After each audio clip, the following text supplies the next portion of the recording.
Are we on? We're live there, and we are also going live here. So I've got get into the property there, and I've got the property chat group here. So I've hopefully technology holds out here.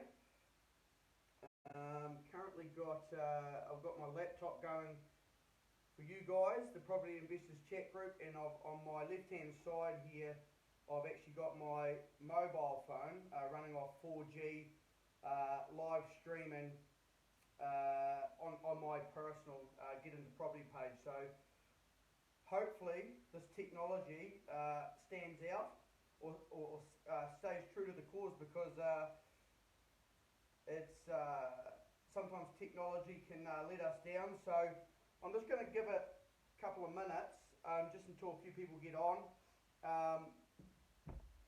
G'day Brad on that side there. If you could, if you're wherever you're watching from this evening, maybe just comment in the box below where you're from, and that'd be awesome. Maybe what your name is, etc. Because yeah, this is a little bit nerve-wracking trying to run two cameras here. But what I'm going to do tonight is, as I've said, is I'm going to try my very, very best to give you a overview about property trading to the best of my ability. Over to the left hand side here, I see someone from Southland. That's where I'm from originally. So Tauranga, g'day Hannah, how are you?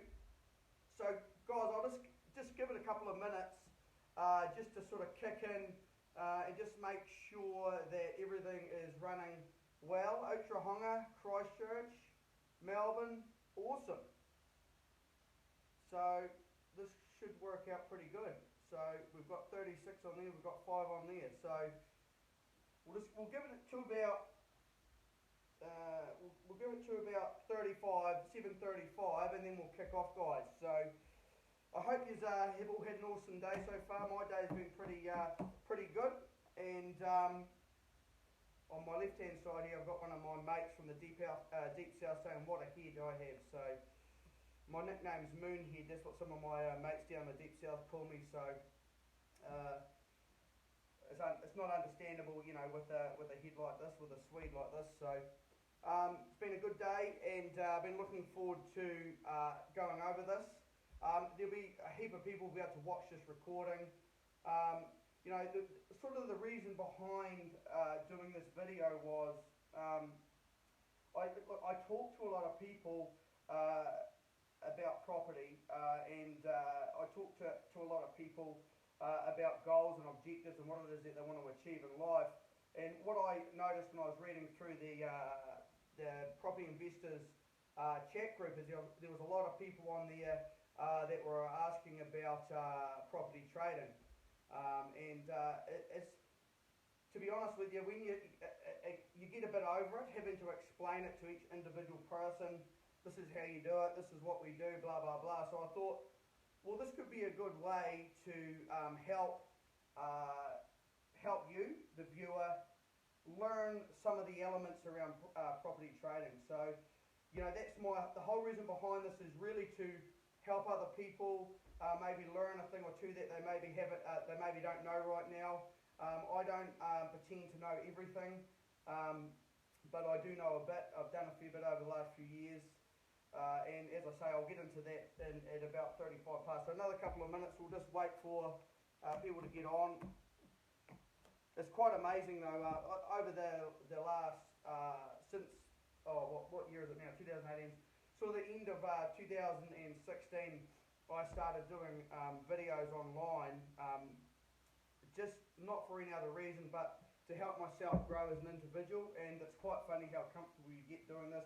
I know that this video will probably reach thousands of people or hundreds of people, and it is actually really good for your self-esteem. For those of you that maybe have some value that they can add to someone else, you know, putting yourself out in a firing line like this actually really does help you grow and develop as an individual, and that's what I love about it. So, as I say, you know, I'm just a hillbilly from Invercargill, just having a go, and you know, I hope that this tonight really can help you out and give you some direction if you're thinking about maybe getting into the property trading game. I'm not going to hype it up. I'm not that type of guy. I don't hype things up and say all these things, and I'm more of a realist. And that's sort of the whole reason behind tonight, is just really to paint a bit of a picture for you. So I know there'll be a lot of big hitters that are watching this video that are far more successful than me. So you guys, you just got to sort of put some of this stuff to the side and realise this is for the new guys coming through. This is for people that are wanting to go out there and have a crack, and hopefully that can add some value. So a few seconds to go and then we'll get into it. So it's quite funny because I'm standing out, I'm out on my, we live in Maramarua out here in the country, and it's quite amazing because you know, with technology today, you can reach people from all over the world from in your, well, in this case, in our dining room out here in the country. It's just phenomenal what you can do with technology. So it's 35 past, so we'll get into it, eh? I'll just have a wee drink. So for those of you that are just getting on, no doubt there'll be more people get on over the course of this presentation. But my name is Cameron Stewart. I'm 33 years old. I'm happily married. If you hear a baby in the background, that's our little boy Angus. Hopefully he goes to sleep. He's crying a bit at the moment, but he's around 5 weeks old now, 5 weeks and 3 days. So been a bit of a lifestyle change. So I'm originally from Invercargill, was born and bred down there, and really loved living down in the deep south. And left there when I was around 19 years of age or so, and had a 5.5-year mining career over in Western Australia. That sort of got cut short in, I think it was around 2007, 2008, can't remember, I think it must have been 2007. I had a major spinal injury and really turned my life upside down. I'd always been a very physical guy. I'd always used my body to make money, meaning going and doing physical work to make a dollar. And back in 2007, that all changed. Actually, crushed a couple of vertebrae in my spine and had a lot of major complications through the spinal operations that I had. Actually ended up in a bit of a court case, or a bit of a battle over there with the workers' compensation and all the rest of it. Ended up walking away from quite a significant payout over there, and came back to New Zealand with my tail between my legs. Out of that time over in Australia, when I came back from Australia, through the money I'd saved and also what I got through the workers' comp, I had 2 houses in Invercargill where dreams are made freehold. So back in 2007, 2008, I had a couple of houses down in Invercargill, freehold, probably worth about 300 grand at the time. So at that point in my life, when I came back from Australia, I was a little bit lost, didn't know what I was going to do, you know, thought, what the hell am I going to do? Like, no one would employ me. I had this major spinal operation, and I ended up, one day I was standing on the side of the street in Winton, and I was watching my mates go back and forth down the street, and they were a livestock agent. I thought, bugger it, I'm going to become a livestock agent. Emailed all the livestock companies in New Zealand, and became a livestock agent. Done that for about 18 months or so. And what that taught me, and the reason why I'm telling you this is it all leads up to what I'm going to run through tonight. You know, what that taught me being a livestock agent was the rejection element. So, you know, pulling up a cottage driveway, getting told to go, you know, losing deals, making a little bit of money, struggling. And I learned a lot of skills from a personal point of view at that stage. But fast forward that a little bit, I came back one day, I was fed up, and I thought, what the hell am I going to do? So I decided, well, I was just Googling, because I had a couple of houses. I think I had about 5 houses up. I bought another 3 houses when I was in the North Island, down in Invercargill, so I ended up having 5 houses down there. Total value was only about 900k or something at that time. And I thought, bugger, I need to find someone that can teach me what I need to know about property. So I googled multi-millionaire property investor or something. And anyway, I ended up signing up for Property Tutors at the time, and rest in peace, Sean Wood is now gone, but I actually learned a lot from Woodsy. He was a bloody bit of a firecracker, and he taught me a lot of things. So I started that course, paid my 25,000, whatever it was at the time, and got stuck into it, and started my education with property tutors, and ended up leaving there, and went out. And fast forward a number of years from then, I've done, I think, around 212, 215 transactions since I started full time in 2010.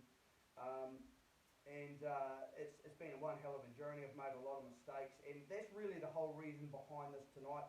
I don't really like talking about myself, but look, it makes it relatable. At the end of the day, I'm just a kid from Invercargill. I don't come from anything. My mum and dad was a freezing worker, mum was a stay-at-home mum. So the whole reason behind this video is if it can inspire you to go out and do something for yourself, well, I've done a good job. No doubt there'll be someone out here, there'll be critics. There's always critics. I love critics, by the way. And if you are a critic, don't comment on here.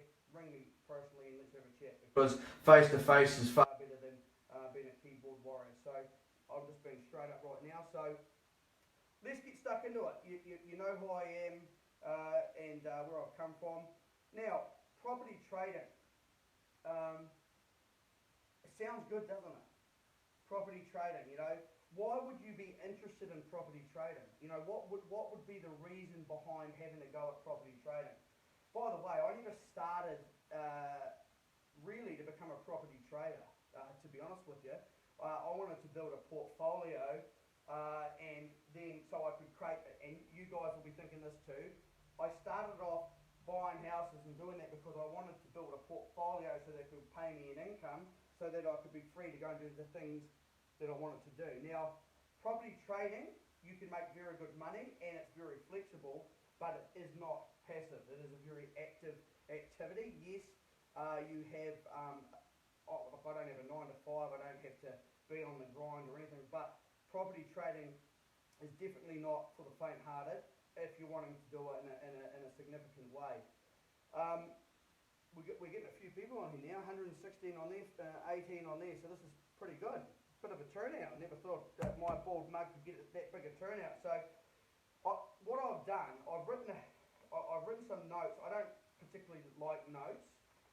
It's just really just to keep me on track, and you'll see there's about 6 pages I've done on my phone, and I've printed it off just to keep me on track. But trading property, first and foremost, you know, what is the objective? Like, what is your goal? And I'll go on about this for a little bit, because if you're going to start anything, okay, people think that they're going to get into property trading. For example, they're going to go and buy a house. They're going to make a really significant profit. They're going to make all this money, and it's all going to be a box of roses, and we're going to do this and we're going to do that. Now, you've got to understand what is the objective behind getting started in a business like this. This is a business. This is not a hobby. For me, I do not look at what I do with property as a hobby. This is a serious business, and it's very, very stressful at times, and it takes a huge amount of commitment if you want to do it right. So I'm not going to sugarcoat it. I'm not going to say it takes time and effort, significant time and effort to get it right.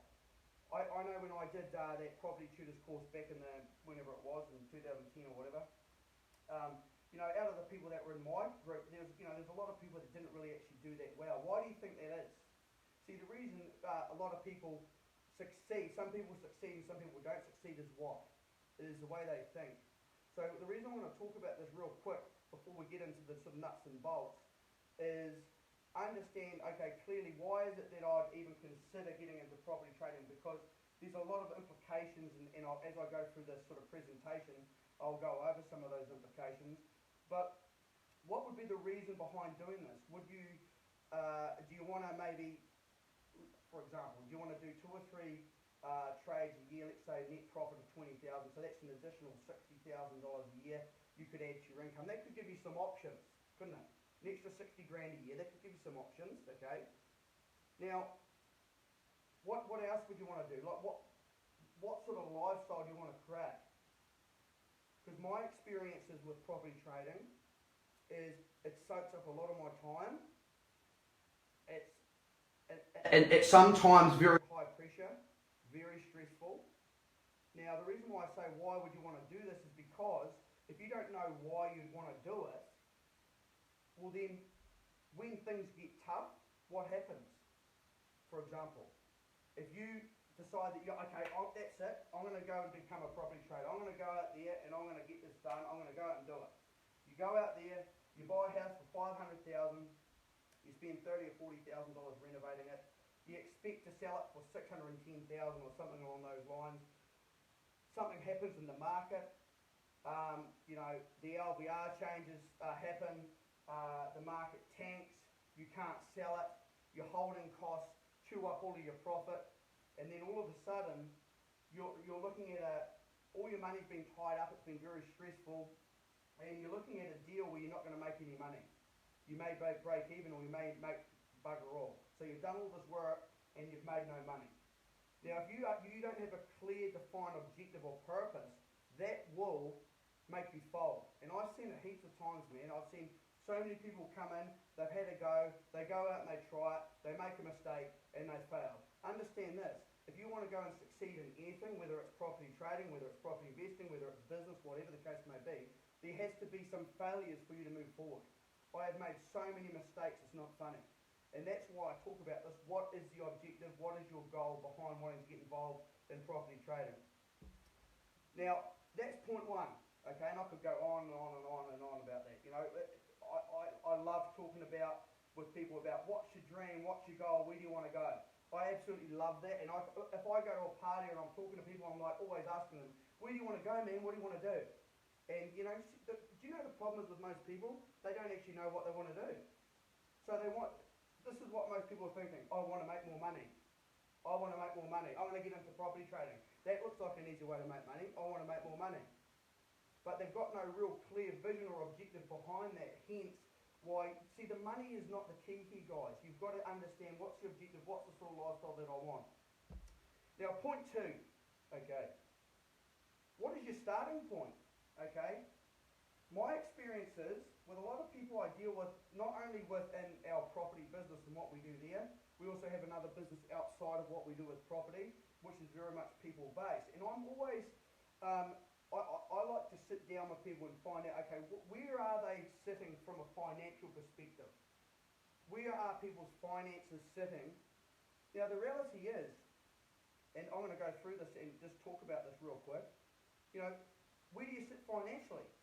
For example, how many credit cards do you have? How many hire purchases do you have? What's your car loan? How much personal loan do you have? How much student debt do you have? These are all things that you need to consider before you make any decision towards investing. See, understand this. You need to understand clearly what your financial position is. Understand, okay, what are my outgoings? What are my incomings? What is my buffer? What is my buffer so that I can go and invest? My experience is, and this is the hard truth, guys, 90% of the people out there are living from week to week, pay to pay, year to year, on a treadmill. Every year, their personal debt, credit cards, all this other rubbish is going up, and they're going backwards, and they're on a treadmill spinning. So the reason why I'm talking about this as far as in a presentation about property trading is you need to know your starting point. What is your starting point? What are your finances like? Okay? How are they looking? And be honest. Okay? I sit down with people and look, I see people say, yeah, I've got X, Y, Z amount of equity, I've got this and this and this. Then you go and look at their finances and they've got, $25,000 worth of credit card. They've got all this crap in their house ticked up, like TVs, couches, all this rubbish. Look, if you've got all that stuff and that's your position right now, that's fine, but you've got to deal with it before you make a start as far as moving forward from a property trading perspective. Because understand this, the amount of bad debt that you have, okay, especially today, especially in the current market, the way things are in the finance market, it's terrible. So if you don't have your finances and all that stuff in order, you ain't going to get any finance, okay? You may be able to go and get an asset lender and all this sort of stuff and take on more risk, but you've got to sort out the basics first, guys. And look, this little bit of a talk that I'm doing right now is for the newbies. This is not for you seasoned investors. This is for the newbies. Now, on point two, I've got here point B of 2. what are your living costs? What income do you need to cover your basics, the basic necessities in life? See, how many of you right now have a budget? You know what comes in, and by the way, having a budget doesn't mean you scrimp and save and all the rest of it. What it means is, and by the way, guys who are commenting, I've got to keep in the zone here, otherwise I'll break my focus and I'll look like an absolute retard doing this. So let me just try and stay focused, and I'll come back to the comments later. What is the cost of living right now? What is your cost of living? So what is your cost of living? What does that mean? All the money that comes into your home and all your expenses, what's left over? Okay? You need to have a clear understanding of your financial position, because how are you going to go and invest? If you don't know what your outgoings are and what you need to spend to live, you need to have that in order before you even make a decision to go and do any sort of property trading, investing, whatever the case may be. Point C of number. So still on point 2, but now we're on to look. I'm not a notes guy, and I'm trying to follow my notes, and it's already confusing me. So, point C, what are your finance capabilities? Now, taking in those other 2 points I've just gone through, what debts do you have, what are your costs of living, all the rest of it, what are your finance capabilities? Now, I'm going to talk about this because this is quite important. Understanding your financial ability or capability is absolutely vital before you go and make a start in regards to any investment. What I do personally, this is a personal preference, I like to use a broker. So I like to use a mortgage broker that is an investor or a trader or a developer themselves in some way or form, that has experience in the field. I like to go and sit with someone like that knows what they're talking about. A really good broker is invaluable. You need to talk to a top quality broker that knows their stuff. Now, PM me later on if you want to know. I can refer a couple of people to you if you want. That's just so key, guys. And by the way, look, a trial and error. I know over the years, I've used multiple brokers.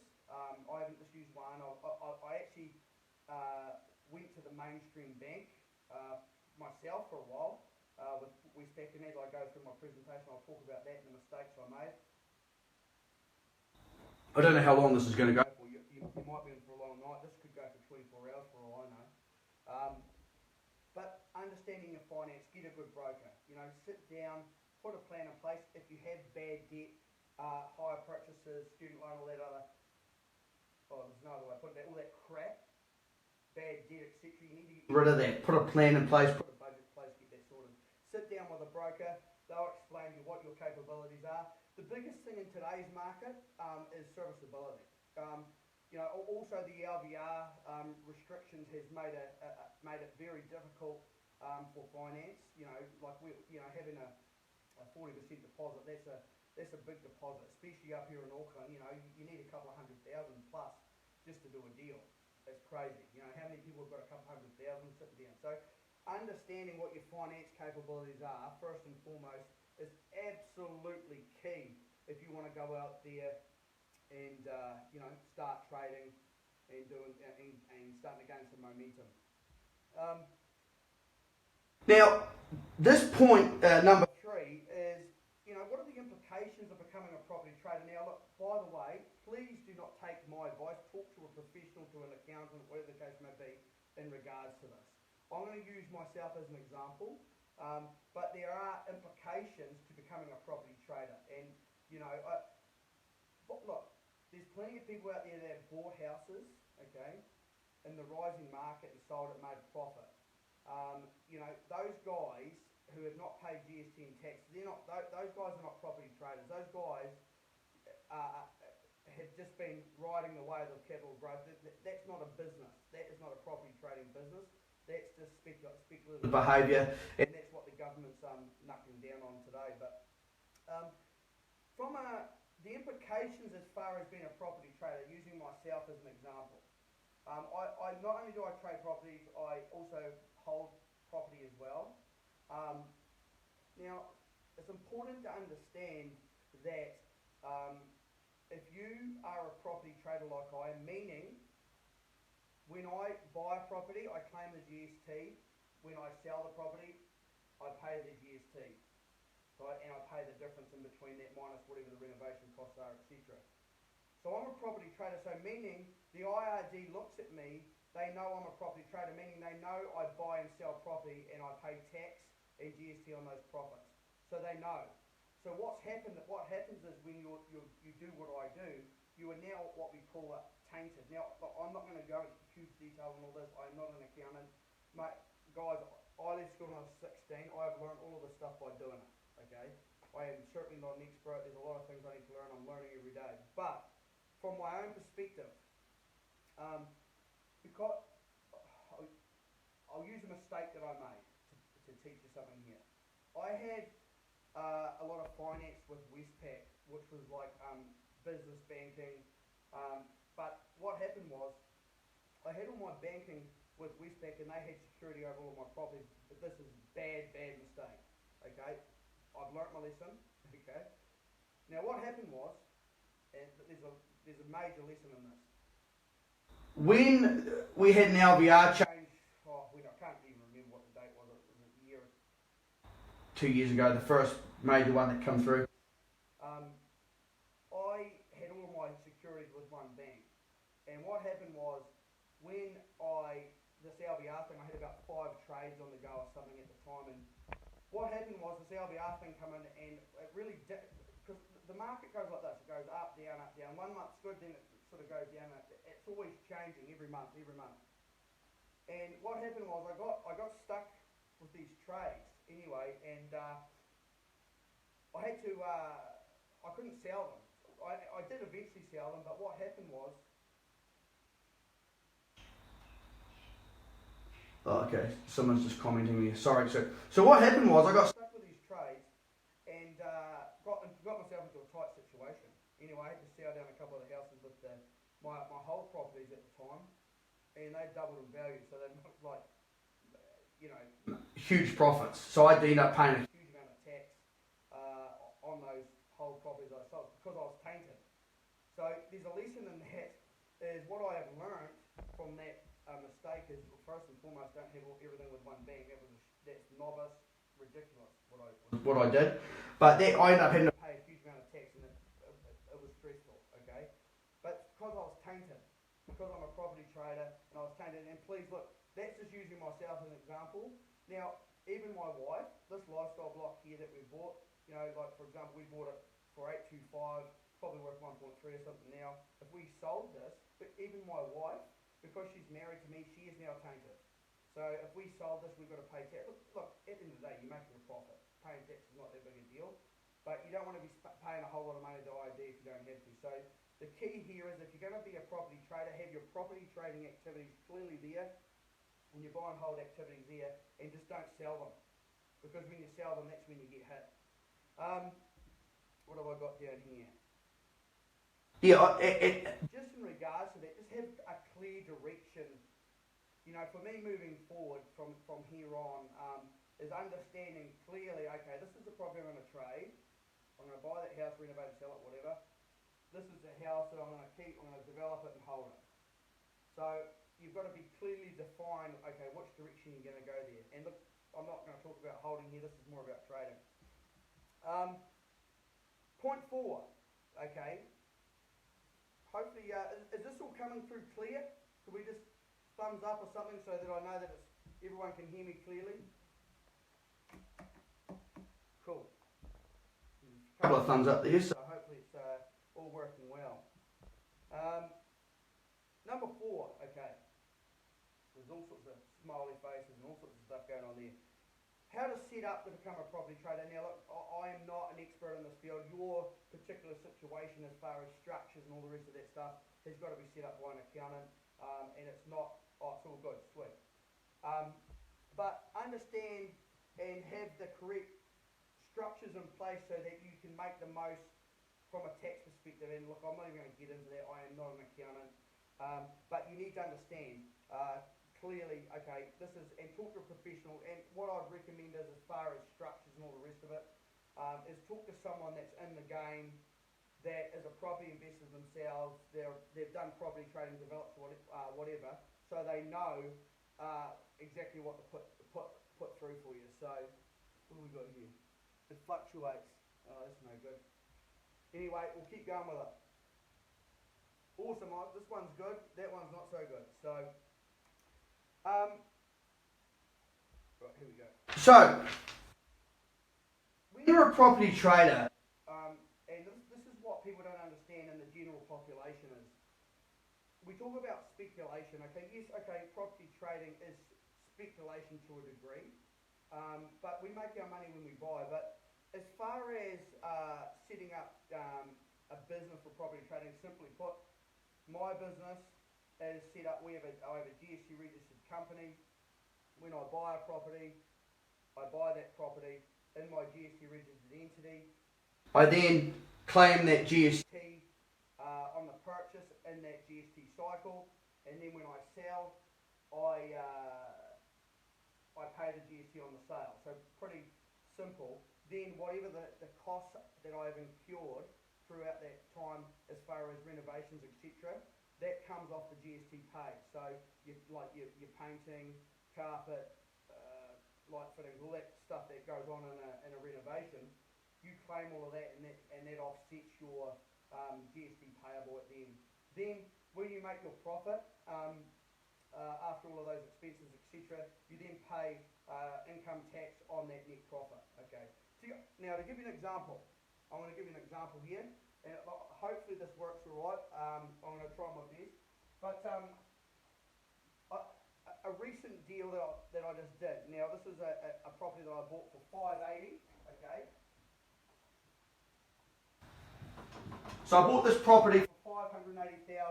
Now I'm just using this as an example in regards to the GST. Okay. The GST claimed on that was $75,652.17.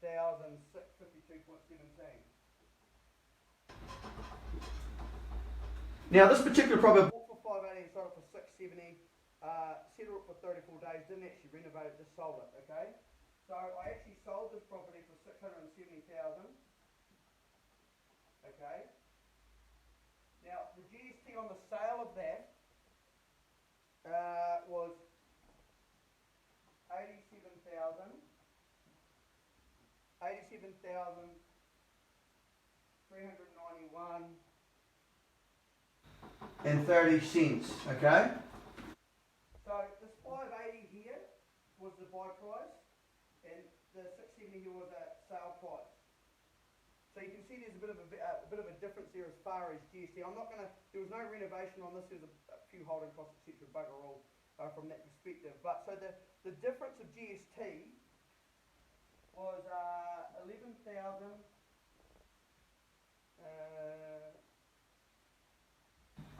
739.13.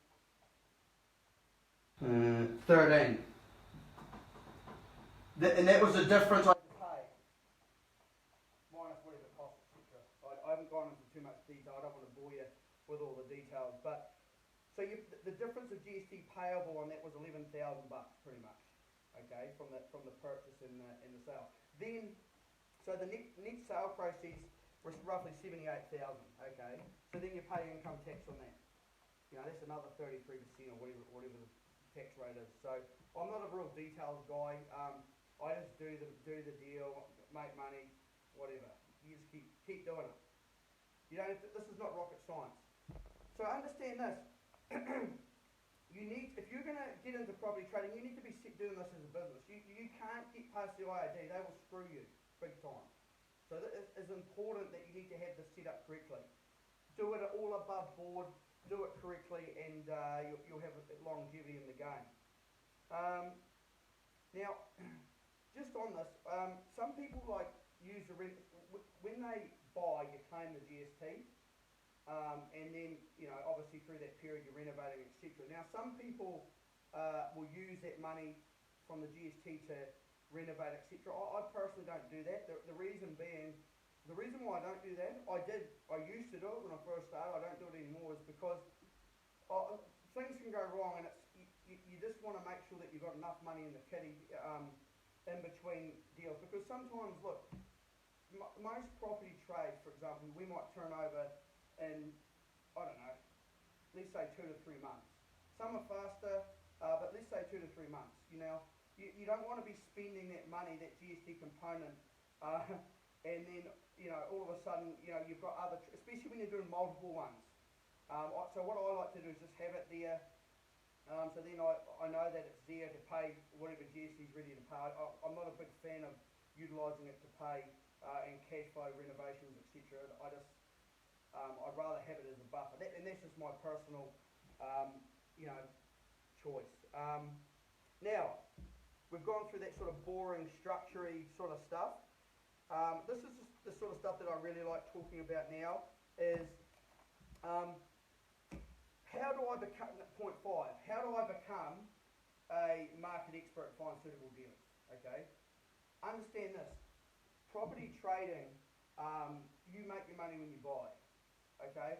When the market was doing what it was doing up here in Auckland, it was just going crazy. Like people, I actually took about a year off. I didn't do a lot through at that time. I really did nothing for about 12 months. I just took, when it was going crazy, I stepped back because everything was going to multi-offer, everything was going to auction. I just couldn't be bothered. So I sort of, oh, you're sweet. So to become a market expert, what do you need to do?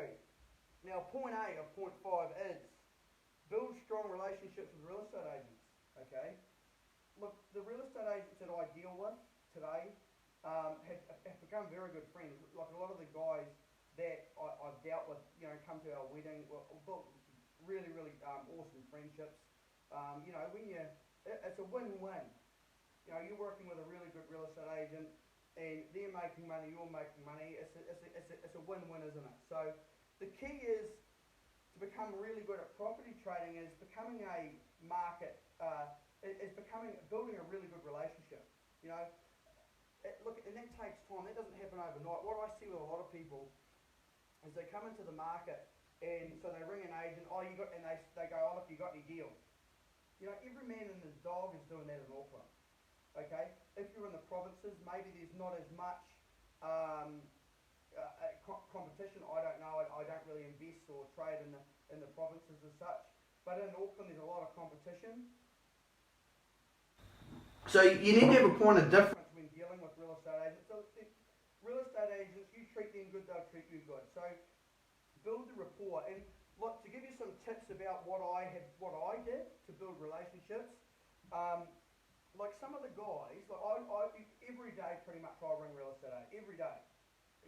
Most of the guys I'm dealing with that I do deals with, most days I'll talk to them. Pretty much 3 to 4 times a week, sometimes whatever. But the communication is always there, hence why, properties and deals come up. So, point A is really build strong relationships, guys. Look, property is the vehicle here, but at the end of the day, it comes down to you've got to have the relationships. Otherwise, if you don't have the good relationships, you ain't going to get a deal.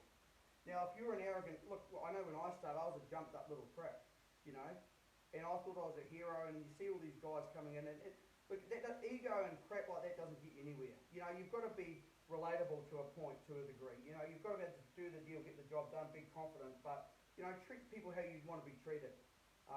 Real estate agents are invaluable and absolutely key to your success if you want to be, a successful property trader. Like I said, be consistent. Set yourself up. Okay, you're going to get into this and you want to become a successful property trader, investor, whatever. You need to find people that you relate to, people that you're going to get on with, and build the rapport. Take the time. Go out for a coffee. Go out for a beer. Catch up with them. Go into their office. Build a relationship. Have a yarn. Just talk crap with them. Just be their mate. Eventually, a deal may come. A deal may not come. I know a very good friend of mine, Arn. I talked to him for probably 2 years when he was a real estate agent. And look, I didn't buy a deal, probably a year, 2 years, something like that. And, one day a deal just came up. And, that was a relationship that I built over time. It wasn't rush. It was something that I had spent a lot of time and effort on. And my relationship with him was not defined on whether or not he brought me a deal. See, most of you, or most people out there are just out there trying to get all the time. I just need to get money. I just need to I just need to get deal, I need to screw that guy to make $1. Look, that's short-lived, eh? You can't go around there screwing people over. You've got to have the rapport, build the relationships, and treat people as you'd want to be treated. Point B. Okay, point B, I've got so many different points here. But when looking for deals, okay, understand your given market. Look, where you live right now, you can become a market expert where you're living, okay? For me personally, I deal with about 4 or 5 suburbs in South Auckland. That's about all I do. I have bought elsewhere. I do know, and I do keep an eye on other areas elsewhere, but I predominantly do stuff in South Auckland because I've just done so much of it now. It's like easy for me. So why would I go and change something that I'm good at?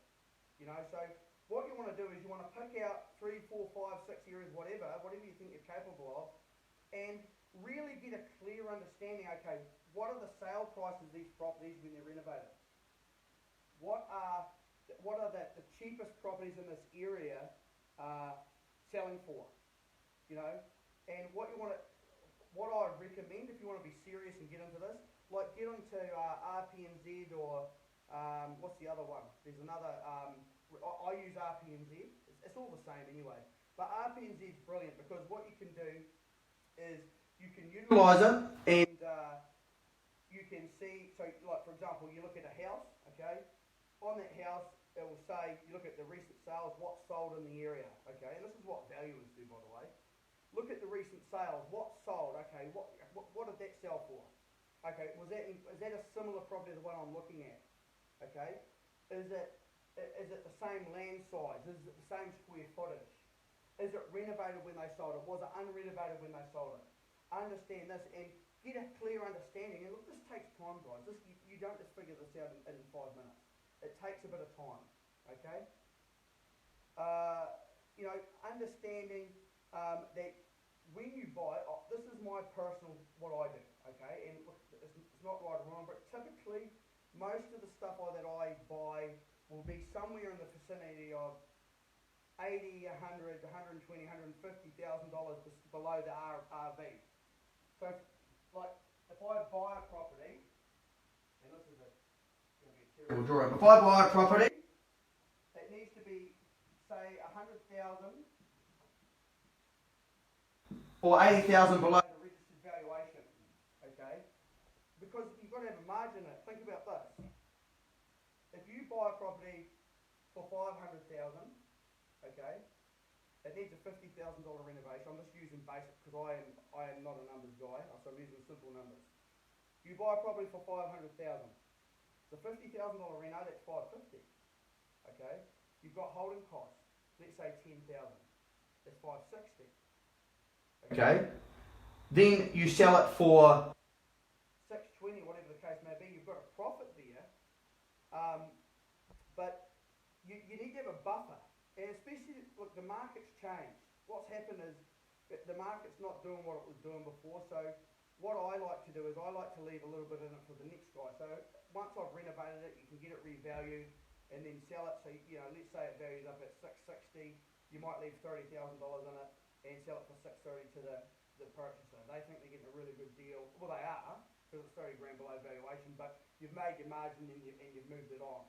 It's just moving things fast, but you've got to buy well.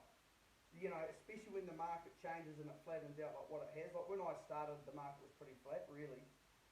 You had to do that to move them. Trading was quite difficult, actually, when I originally started. They didn't just fly out the door typically. So understand that. The key is make sure and get to understand, okay, what is it going to cost me to renovate this property?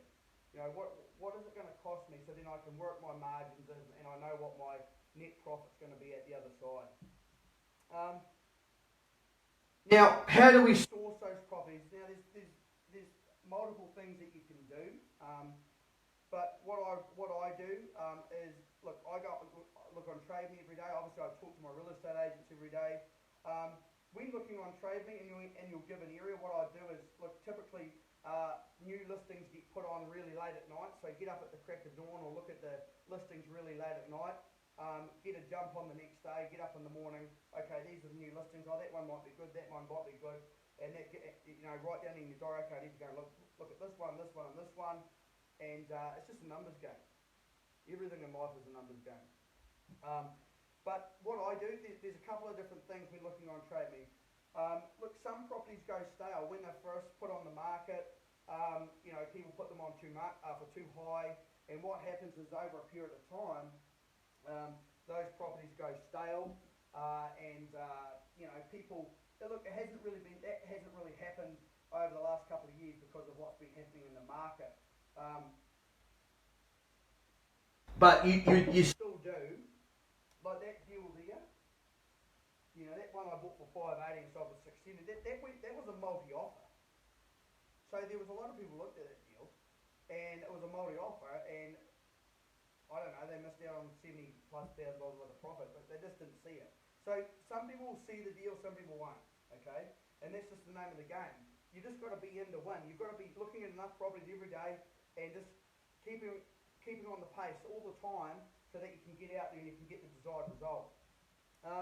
Look, buying privately, not really something that I particularly do, but I have bought houses privately over the years. Just like when you're doing as many houses as I was doing, like you might be renovating a house in a street, and the neighbour over the road might come over and say, hey, look, I want to sell my house.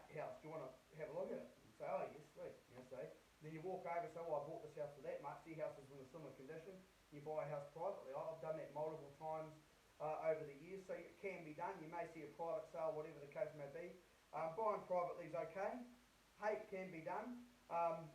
But, you know, you just want to make sure that you do things ethically. I know there's a lot of people out there, you know, look, it's not just about making a dollar. You want it to be a win-win for both parties. If you're buying private, whatever the case may be, you want it to be, you know, a win-win for both parties. Now, point 4 here, I've got here developing and renovations. Now, adding value. Look, to be if you want to, look, some people, I do contemporaneous settlements. I buy houses and I sell them, and I don't renovate them, whatever. But the majority of the stuff that I do, I buy, renovate, and sell.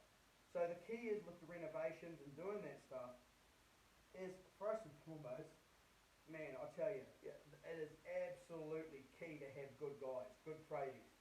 You've got to have good tradies. I tell you what, we have just had an absolute nightmare with a job with a guy, and it was just a cock up in regards to some of the work that was done, and it really can put a lot of stress on you, unneeded stress, if you don't have the right guys. Like I've got some horror stories. I paid a guy, it was about 80,000 for it and Neil, I'll never do this again. It was for a big driveway for a subdivision, and I paid him.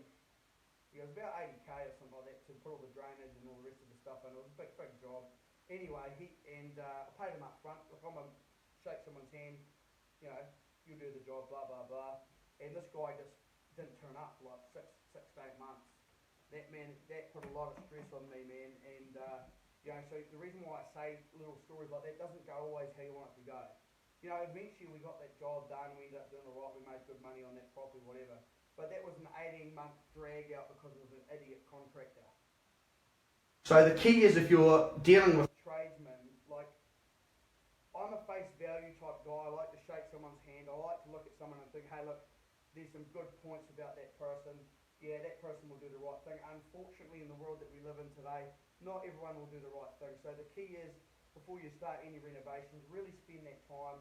You know, make sure, you know, get maybe tradies that have been referred to you from someone else, whatever, and make sure that they're going to do a good job. Because if they don't, I tell you what, property trading or renovating houses, whatever, absolutely sucks when you have shit tradesmen.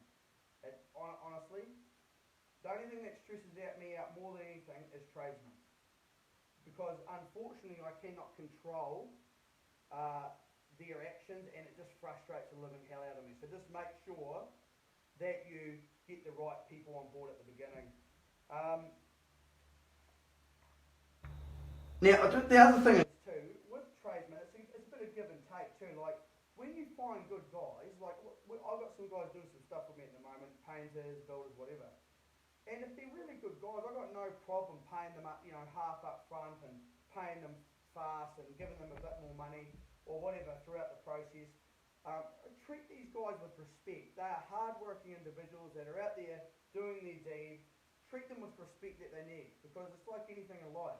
You treat people with respect, they'll treat you with respect. And I can tell you one thing: if you pay people on time and you treat them, as a human being, you treat them with respect, they'll do a job really well for you, and they'll be there every time, and they won't let you down.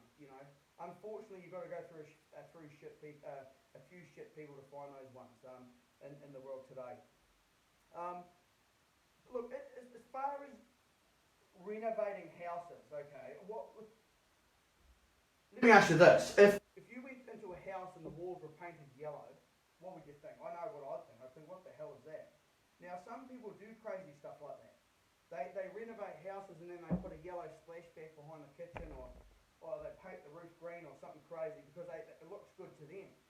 But the key is here: if you want to buy and sell properties or trade properties successfully, you want to make sure that the end product is more relatable to the larger number of people. Meaning, you want to make sure that, the style and the way you do things is very contemporary, very simple, clean, fresh, whatever. Is everyone still hearing me okay? I know that my phone's not very good. I'm not so worried about that. But this property investors chat group, is it all still coming through clear? Because I'm running my phone off 4G and I'm running this one here off Wi-Fi. So give me a thumbs up. Make sure that's all good. Also, the other thing too, some people like to really really scrimp and save on the renovation, like just really do a boxed up job. And look, what I find is if you spend a little bit more, like for example, tiling the kitchen, tile splashback, tile bathrooms, whatever, I just find that you'll get a better quality buyer. People won't pick holes in it so much as if you put in a crappy carpet or lino or whatever. I just find that tiles really lifts it up, makes it a lot better. It makes the sale a lot easier. So the absolute key here, as far as renovations, is just don't overcapitalise. Look, get around people that have done a few renos. Like this video, for example. I'm just doing this to help people. If someone gets value out of this, that's good. Okay. Hopefully, someone gets some sort of value out of this video. Well, that's what I'm hoping anyway. But there's plenty of people out there that will have a coffee with you and give you a couple of ideas. I know, like Graham Fowler and a lot of that that runs this property investors track group. The information that guy puts out to the general public to help others is just amazing, and we need more people like that giving, and helping other people move forward in life. Because look, at the end of the day, life's short, and you want to make sure that you're adding value. And look, in regards to those renovations, there's plenty of people that can give you advice around that, even builders, painters. Like a lot of my painters and stuff, I'm not really a colour coded guy. I say, hey, look, what have you been using on other jobs? They go, I've been using this colour, that colour, whatever, and they go, okay, sweet. I say, do that, man. And you don't have to get caught up in, be pedantic. Oh, I need to do this, I need to do that. Just get the job done and move the thing. That's the key to property trading successfully. Absolutely key. So now, look, in regards to, this is point 5. Getting to the point where you're going to sell your property. I know for myself, over the years, I have sold, I have sold so many houses privately. I believe I'm quite good at sales, so that's why I like to do it. I don't always sell privately because just depending on what the deal is. I use real estate agents as well, but I have sold over the years many, many times houses privately. I tend to build relationships with mortgage brokers, accountants, whatever. Referrals, other friends who know that I do property, whatever, and I tend to get a few sales that way. So I get a lot of private sales that way without even advertising on Trade Me. I do use Trade Me too, but I find, look, the key is to make life easier. You've got to have a network of some sort. Like in property, I have a network of people that I can go to. Okay, this person's good at selling houses to this. This person's good at that. So understand, when you've got a certain deal, okay, I can go to this person. They may have a buyer in their database. This person might have a buyer in their database. or whatever the case may be, and utilise the people around you. Don't be greedy. Look, although I have sold a lot of houses privately, I have no problem paying someone 25,000 or whatever the case may be for a commission if I have to. Just if you need to do that, do it. I've got down here. Look, as far as selling privately and selling through an agent, I reckon I've done most of it 50-50. 50-50 meaning 50% through my own avenues, privately, whatever, and the other 50% through real estate agents. As I say, some real estate agents are really good at buying from, some people are really good at selling. So you want to make sure that if you're going to use a real estate agent, they're pretty savvy at selling. They're going to get the best price, possible, so that you can get the best result. At the end of the day, you don't want to do this and make no money. Okay. Look, and the key is too, just on that regard, like going back, to what I was talking to earlier, is when you're buying houses, renovating and then selling them, you want to make sure that you're not being too greedy, especially when things change in the market. It's not as hot as what it was. Make sure that just make a margin and move the bloody thing. So many people, they're trying to scrape the last cent. Look, who cares? Just make $1 and move on. Trading property is about moving fast. Buying and holding, for example, that's boring. You just buy and hold it. You hold it for a long period of time, and it goes up in value, and the cash flow increases, and blah blah blah, and you end up with all these houses. And hey, that's all well and good. What I like about property trading is it keeps you on edge. You've got to be on the pace. You've got to sort of know what's going on. It's wheeling and dealing. So if you like wheeling and dealing, property trading is pretty fun. But the key is, look, don't be greedy. Just move the thing, get on to the next deal, and we're investing from Invercargill. Cool. Invercargill, where dreams are made. That's what I always tell people. I'm from Invercargill. Good place. Good place. Now, I think, look, I've probably missed stuff. I'm going to just talk about progression now. Hopefully what I've gone through is sort of giving you an understanding, okay, this is what we need to do, okay, get the right headspace, blah, blah, blah. But progression, look, the key is here is, point A on my point 6 here is, be clear about your net profits. Like, it's all very fine saying, I bought a house for 580, sold it for 670, blah, blah, blah. But you've got to understand what is the net net profits, okay? What is the net profit that you're making? Because at the end of the day, all this gross profits look fantastic. Oh, I bought a house for 580, sold it for 670, blah blah blah. But everyone talks about gross profits. At the end of the day, it goes down to net profit. What was your net profit out of that deal? And understanding and being clear about this. Because even when I started, I didn't understand all that. Honestly, when I started, ladies and gentlemen, I had absolutely no idea. All I did was listen to Sean. He said to me, go and do this, go and do that. That guy changed my life. All I did was listen to that guy, and he said, go and do this, go and do that. Do this, and you'll get that result. And I just trusted what he said at the time, and I went out and did it. So understand, you don't have to be smart to do this. You just got to be clear. What is it that you want? Be driven. Get excited about life. Most people are moping through in life, and their self-sabotage and their self-doubt and all that other stuff that's going on in their mind paralyzes them from making a decision to move forward. So what you need to do, and look, I've got down here another point in regards to that, is I was like a bull at a gate. Okay? That's a bit of a self-saying, isn't it? I was a bit of a bull at a gate when I started. I didn't really want to listen to people. Why am I wearing 2 watches? No, in regards to the 2 watches, I've just got this. This is a Garmin tracker thing, and this is a watch. Okay? I'm trying to lose my fat guts. So that's why I got 2 watches. But take your time. Like, really, if you're going to go down this path, like, educate yourself in the right manner. Like, get around people that, go to the property RPM meetings. Look at the format. Look at the format in this Property Investors Chat group. There's so much information out there for you. You just got to The key is this, it can be information overload, okay? You can get all this information, it can all get, you can take it all in, but do you know what the biggest problem is with most people? Not only within property, but other business, whatever. Most people have the knowledge to go out there and succeed. They've read all these books, they've done this, they've been to this seminar, they've done this course, blah, blah, blah. But they never actually go and take any action, hence they never get a result. So take your time. Listen to the information, take the information in, but the key is here, ladies and gentlemen, start to apply it.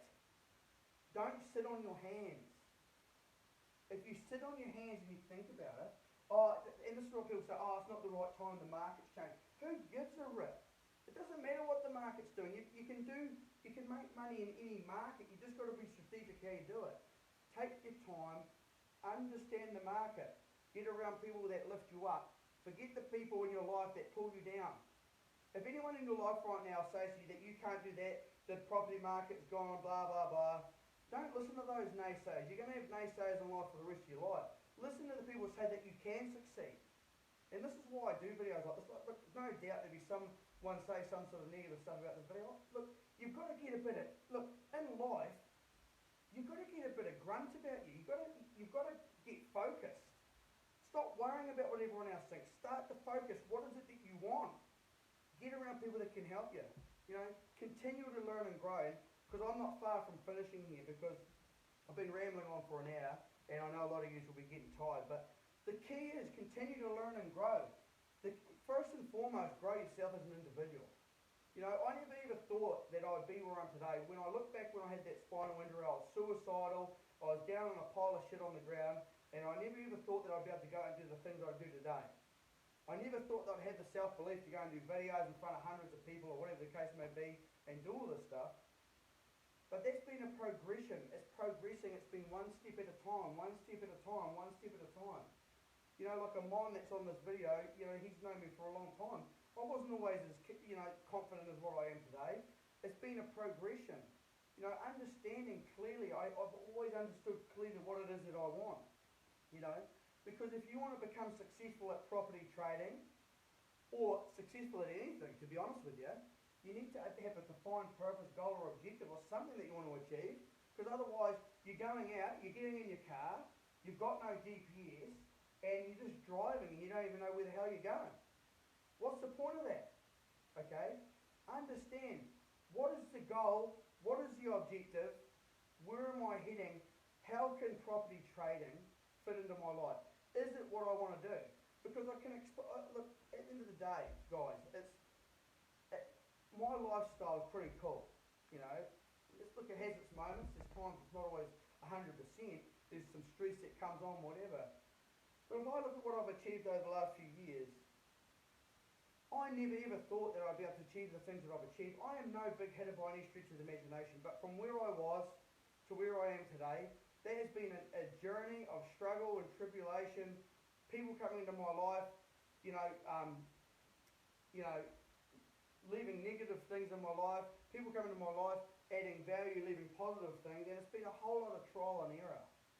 And if you want to get out there and you want to have a crack at property trading, if you think that's something that maybe something that can fit into your life, or maybe something that can go alongside what you're doing right now to help you reach your purpose or goal or whatever, well, have a crack at it. Get around people. Turn up to some of these events that people have, and learn a thing or two. Pay some money to someone for some education, whatever. Look, this is a completely free information, and I hope it has added value in some way or form. It's always a little bit scary going and doing this, because I know there's people in the market. Property is full of ego. In the property game, it's just full of a bunch of blowhards, I'm not going to lie. And the key is there needs to be more people adding value to other people and making a difference, instead of it being all about greed and money and taking. I'm the biggest property guy in Auckland, blah, blah, blah. Who gives a stuff? You don't take it with you when you die. Just live the life to your best of your potential. Give it 100%. Build strong relationships. Be focused on what it is that you want out of your life. And if property trading's for you, give it a shot. But educate yourself in some way or form. There's plenty of providers out there providing education. There's plenty of books out there you can read. There's plenty of meetings that you can go to, RPA, all these sort of things that you can go to learn. So the key is here. If you want to succeed in life, whether it's property trading, whether it's property investing, whatever, make a decision. And do you know why I do these videos and why because not only do it in a format like this, but I started doing videos like this because I didn't want to go to my grave knowing that I hadn't made an impact. Because there's a lot of people go to the grave with a lot of money in their bank account, okay? But really what impact did they make? Was it just all about a dollar bill, or was it actually about making a difference in some way or form? So, thanks for listening. I hope you've got some sort of value out of that. I wish you all the very best in your property investing journey. Go hard, give it your best, and we'll see you all at the top. Thanks for listening in.